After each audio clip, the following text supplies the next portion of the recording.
Welcome to In the Light, where I sit here in the light and try to bring some light to important issues from the scriptures.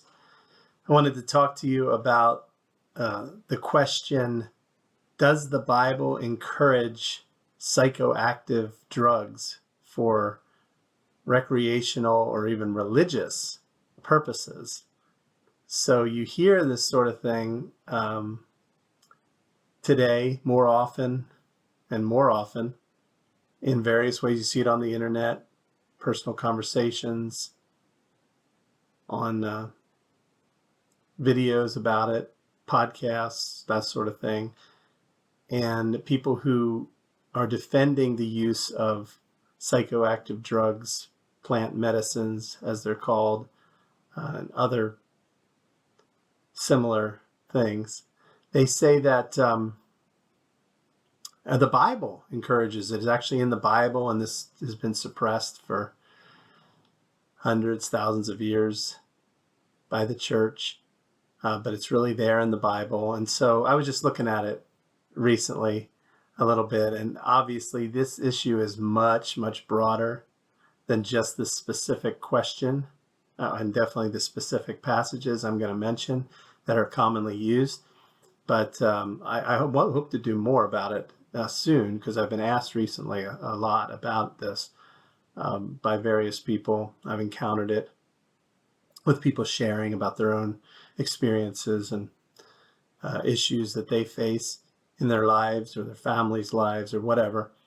And so I hope to do more. Like, I've been planning for a long time to do a vlog or blog called Live Like Kings, a positive case for abstinence from alcohol in particular, but of course that would clearly apply to then these kinds of chemicals other than alcohol that affect your brain, change your brain in significant ways when ingested. That vlog or blog would be, like I say, a positive case, just saying, what would be some reasons to choose to abstain from alcohol and anything stronger than alcohol. Not in that case to be legalistic or say, it's a sin to partake of a moderate form of alcohol. Not even in that case to say that it's necessarily a sin to, ingest some other kind of chemical, depending on what the purpose is and all that. But to make a positive case of why it would be good to abstain from them. And it would be called Live Like Kings because of Proverbs 31, where it says it's not for kings to ingest wine or strong drink. And why? Why does he say that? It talks a little bit about it in the text. There's kind of a paradigm there. Of course, Proverbs, is not the law. It's not black and white in what it says. It's wisdom. It's imparting wisdom. So, but it kind of gives us a paradigm that I think the rest of Scripture fits into well, to say there are some good reasons to just stay away. If it was for the kings and the priests when they were ministering in the Old Testament, why would it not be good for us? We are called a kingdom of priests. We are kings and priests according to the book of Revelation. So it would seem that it would at least be an acceptable option, if not a good one, to choose just to stay away from this kind of substance. So I'd like to do that. I'm working on that. Here's the definition of one. The lowest cardinal number, half of two. Oh my gosh. Definition of one came up on my phone. Excuse me. Excuse them. Anyway, so that's for another time, because I'm working on that. I want to get more information of some things I haven't really studied previously to now. But as I was doing that study, in preparation for something like that, perhaps other issues I'd like to address, I came upon this particular issue of how people will say, I saw it on a number of websites, I've heard it on a podcast, I've heard people discuss it, the idea that, actually in the Bible, you have these passages that promote psychoactive drug use. And so I just wanted to mention a couple of them. They're very easy to remember. And I think it's amazing how God does this a lot. Even though the chapter numbers are not inspired, they're not in the original text, sometimes he makes things easy to find, for me anyway, to remember the numbers of things. And here's an example, Genesis 30, Exodus 30. Because you hear people say mandrakes. Mandrakes were psychoactive plants, or plants with psychoactive properties, and they're in the Bible. And they mention Genesis 30. We'll talk about that in a minute. And then you hear people talk about frankincense and myrrh, which were part of the gifts that the wise men gave to Jesus. And they say, oh, that, frankincense and myrrh in the Old Testament, they have psychoactive properties, they say, or they can be used that way. And so in the Old Testament, they're encouraged for use in the temple. And that's in Exodus 30. So let's talk about this, because I just took some time to look at it. It didn't even take long to see that this is a classic example of people taking scripture out of context and misunderstanding it, extrapolating from it things that it never meant to say, because they are hoping to defend their practice and think that what they're doing is actually okay or encouraged. In scripture, it seems clear to me that that's the case here, because if you look at Genesis 30, for instance, and you see the example of Rachel bartering with Leah for her son's mandrakes. Reuben went and got some mandrakes. And yes, you can make a connection there that the reason that they were desirable was because they were trying to get pregnant from Jacob, and they have some aphrodisiac function or benefit. And, they were known as love plants back then. So this is thrown out as this is a use in the Bible of psychoactive chemicals that show that this is really biblical somehow, or this is okay or encouraged. Well, if you just look at the context, you can see that, yes, they may have thought this, and they may have desired these mandrakes for this purpose, but that doesn't mean it was right for them to do that. In fact, it's more likely from the context that we are to come out with the idea that it was not right for them to do this, because they are not trusting God, not obeying God in this episode in their lives. You just look a few verses earlier and you see this whole passage about how they were using handmaidens to have children by Jacob. So the wives of Jacob were sending their handmaidens into Jacob to sleep with Jacob so that they could have children, for themselves. So that obviously that's not right. It's not. So you have to understand the basic principle of the Bible, where narrative is not normative. There's a difference between genres of different books in the Bible. When the Bible has a narrative section and it's just telling what happened, or historical, we could call it. It's just saying what happened. It's not giving a value judgment on whether it's good or not, but depicting what happened. And a lot of times God depicts what happened because he wants to show us how bad the people were, because then we know we need Jesus. But certainly in that text, by no means is this a good thing that's being promoted by God in the Hebrew scriptures, that we should use these kinds of chemicals for either aphrodisiac purposes or whatever benefit. So that one, is just so clearly a misuse of scripture to mention the mandrakes or imply that somehow this was a good thing encouraged by God in the scriptures. Now let's take a look at frankincense and myrrh for a moment.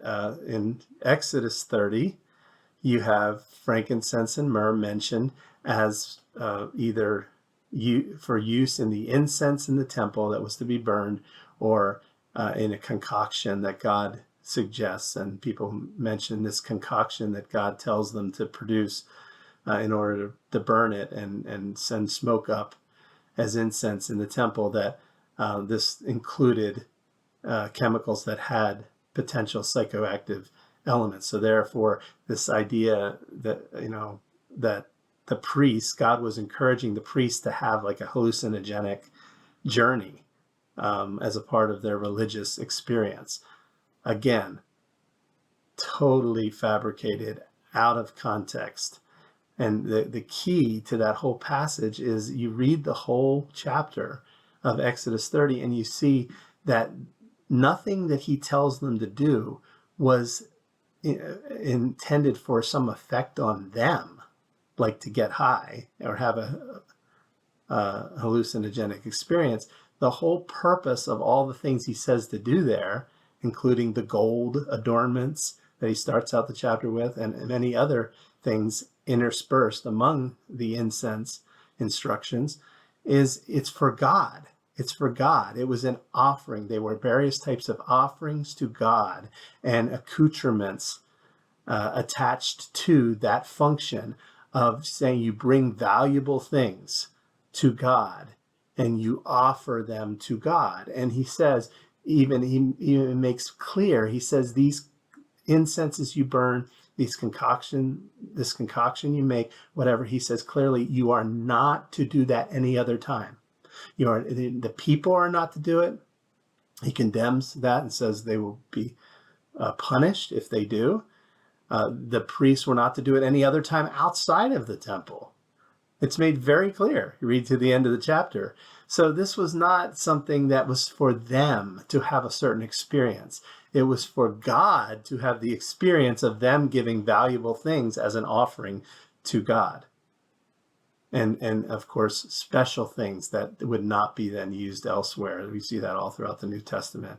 Something seemed random. Some of his commands, especially in the sacrificial system, in the ceremonial procedures that God gives, they might seem random. Maybe in eternity we'll find out that they all did have some significance that we don't really know now, because obviously there's lots of hidden truth and symbolism in the Old Testament, and especially the law, especially the sacrificial law, that we don't understand. It could represent Christ somehow. Each of those elements of the concoction could represent Christ and what he was going to do. Like the gold, frankincense, and myrrh, you can see how possibly gold, frankincense, and myrrh, again, were not given to Mary and Joseph so that they could ingest something or have some kind of psychedelic experience. That they were given because they had symbolism of Christ and who he was and what he would do. Like he was the king, like he would die.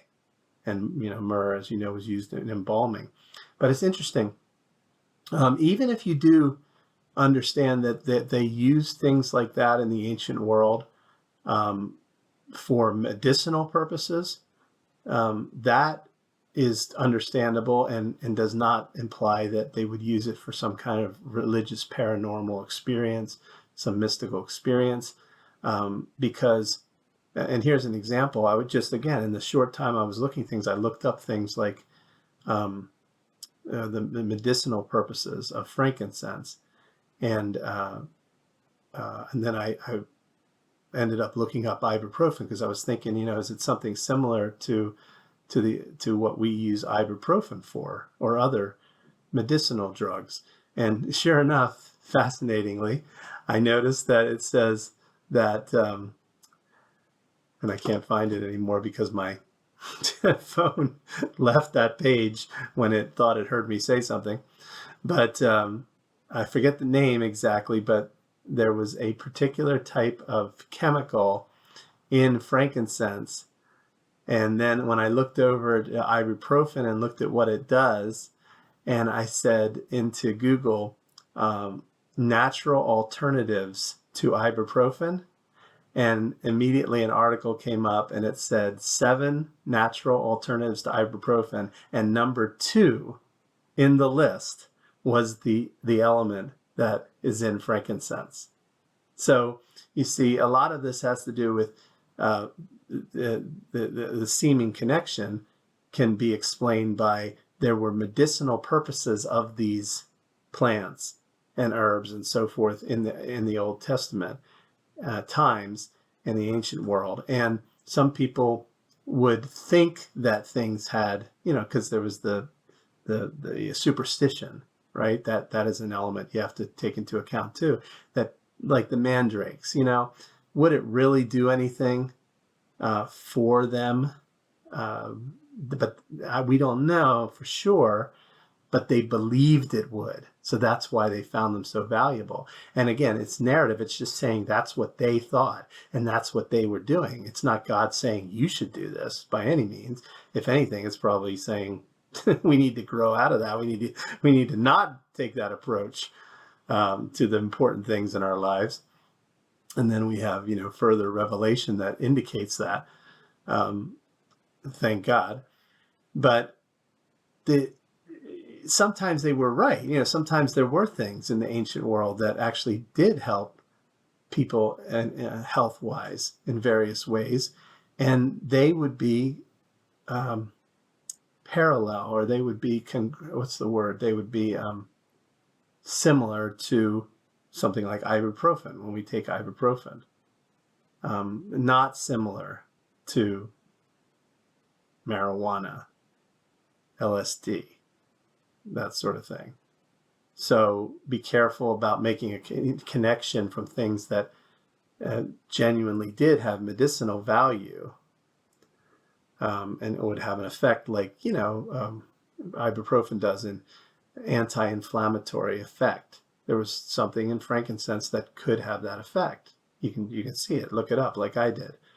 But that's not, you don't make the connection then, therefore, because of certain amounts of frankincense or certain uses of frankincense could have been for psychoactive purposes, to go on a trip in your mind and in your spirit, that therefore that we should do that today. So just wanted to tackle that specific issue and show you how I looked it up and thought through it. And I hope that might be helpful to you in some way. Like I said, more to come. I'd like to do some vlogs or blogs or teaching of some sort further on the whole issue of psychoactive drugs, but also alcohol, because they're a lot of the truths apply to both of them. I think that psychoactive drugs are generally more powerful than alcohol. So it's not exactly apples and apples, but it's kind of like maybe green apples and red apples. That's probably not an analogy that works, but it's like a one apple and then a more powerful apple. So the things that apply to this apple would definitely apply to this apple because it's more powerful and affects you in smaller doses, just as much or more than this does. So things to think about. Look forward to hearing your input, your feedback, and certainly appreciate your prayers as I look into these things further and seek to help others who ask me about it. God bless.